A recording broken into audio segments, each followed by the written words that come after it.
Welcome to the Daily Walk Podcast, brought to you by Walk Thru the Bible. The Daily Walk Podcast is a daily devotional that will guide you on a life-changing journey through the Bible in 1 year. Join us every day to hear the entire Bible in a year, alongside a daily devotional thought that will help bring God's Word alive for you.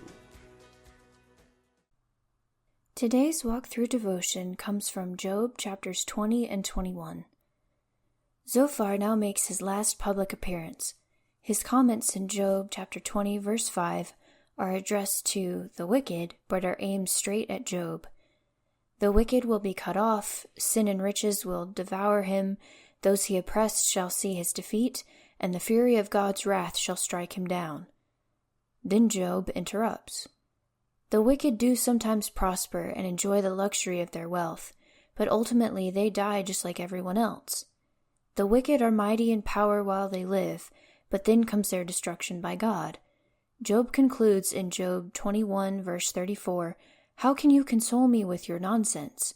Nothing is left of your answers but falsehood." Now let's listen to Job chapters 20 and 21. Job 20. Then Zophar the Naamathite replied, "My troubled thoughts prompt me to answer because I am greatly disturbed. I hear a rebuke that dishonors me, and my understanding inspires me to reply. Surely you know how it has been from of old, ever since mankind was placed on the earth, that the mirth of the wicked is brief, the joy of the godless lasts but a moment. Though the pride of the godless person reaches to the heavens, and his head touches the clouds, he will perish forever like his own dung. Those who have seen him will say, 'Where is he?' Like a dream he flies away, no more to be found, banished like a vision of the night. The eye that saw him will not see him again. His place will look on him no more. His children must make amends to the poor. His own hands must give back his wealth. The youthful vigor that fills his bones will lie with him in the dust. Though evil is sweet in his mouth, and he hides it under his tongue, though he cannot bear to let it go and lets it linger in his mouth, yet his food will turn sour in his stomach. It will become the venom of serpents within him. He will spit out the riches he swallowed.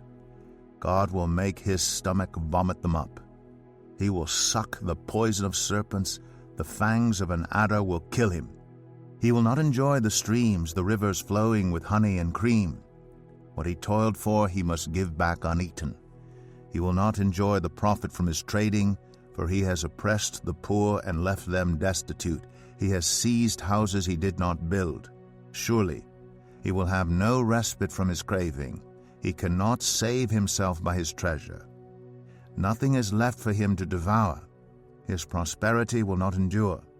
In the midst of his plenty, distress will overtake him. The full force of misery will come upon him.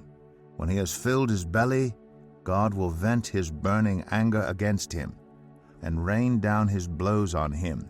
Though he flees from an iron weapon, a bronze-tipped arrow pierces him. He pulls it out of his back, the gleaming point out of his liver. Terrors will come over him. Total darkness lies in wait for his treasures. A fire unfanned will consume him and devour what is left in his tent. The heavens will expose his guilt, the earth will rise up against him. A flood will carry off his house, rushing waters on the day of God's wrath. Such is the fate God allots the wicked, the heritage appointed for them by God. Job 21. Then Job replied, "Listen carefully to my words. Let this be the consolation you give me. Bear with me while I speak, and after I have spoken, mock on. Is my complaint directed to a human being? Why should I not be impatient? Look at me and be appalled. Clap your hand over your mouth. When I think about this, I am terrified. Trembling seizes my body. Why do the wicked live on, growing old and increasing in power? They see their children established around them, their offspring before their eyes. Their homes are safe and free from fear. The rod of God is not on them. Their bulls never fail to breed. Their cows calve and do not miscarry. They send forth their children as a flock. Their little ones dance about. They sing to the music of timbrel and lyre. They make merry to the sound of the pipe. They spend their years in prosperity and go down to the grave in peace. Yet they say to God, "Leave us alone. We have no desire to know your ways. Who is the Almighty that we should serve him? What would we gain by praying to him?" But their prosperity is not in their own hands. So I stand aloof from the plans of the wicked. Yet how often is the lamp of the wicked snuffed out? How often does calamity come upon them, the fate God allots in his anger? How often are they like straw before the wind, like chaff swept away by a gale?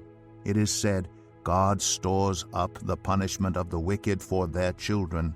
Let him repay the wicked so that they themselves will experience it. Let their own eyes see their destruction. Let them drink the cup of the wrath of the Almighty. For what do they care about the families they leave behind when their allotted months come to an end? Can anyone teach knowledge to God, since he judges even the highest?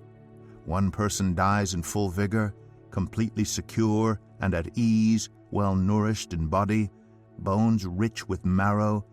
Another dies in bitterness of soul, never having enjoyed anything good. Side by side they lie in the dust, and worms cover them both. I know full well what you are thinking, the schemes by which you would wrong me. You say, "Where now is the house of the great, the tents where the wicked lived?" Have you never questioned those who travel? Have you paid no regard to their accounts, that the wicked are spared from the day of calamity, that they are delivered from the day of wrath? Who denounces their conduct to their face? Who repays them for what they have done? They are carried to the grave, and watch is kept over their tombs. The soil in the valley is sweet to them. Everyone follows after them, and a countless throng goes before them. So how can you console me with your nonsense? Nothing is left of your answers but falsehood. Here is our Daily Walk devotional thought for today. How can you explain the seeming iniquities in the world today? The wicked generally going unpunished, the rich getting richer, the poor getting poorer, the swindler prospering while the honest man goes bankrupt? Isn't God concerned about such things? If you have pondered questions like these, you're not alone. Centuries ago, Job asked the same penetrating questions about the prosperity of the wicked.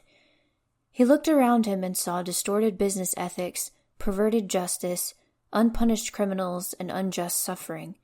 Everywhere he looked was cause for pessimism, until he looked up, and suddenly everything snapped into sharp focus. The God of eternity works out his plan from the perspective of eternity. In the end, all accounts will be settled justly, but for now, God calls upon the righteous to trust him, to leave vengeance in his hands, and to walk by faith. Pick an unfair situation from your life and look at it from God's perspective. What do you see? How will you respond? Thank you for joining us today for the Daily Walk Podcast from Walk Thru the Bible. Be with us tomorrow as we continue our life-changing journey through the Bible in a year. Love this episode of the Daily Walk Podcast? We'd love for you to rate and give us a review on iTunes or Google Play. Make sure you subscribe so you won't miss an episode as we walk through God's Word together.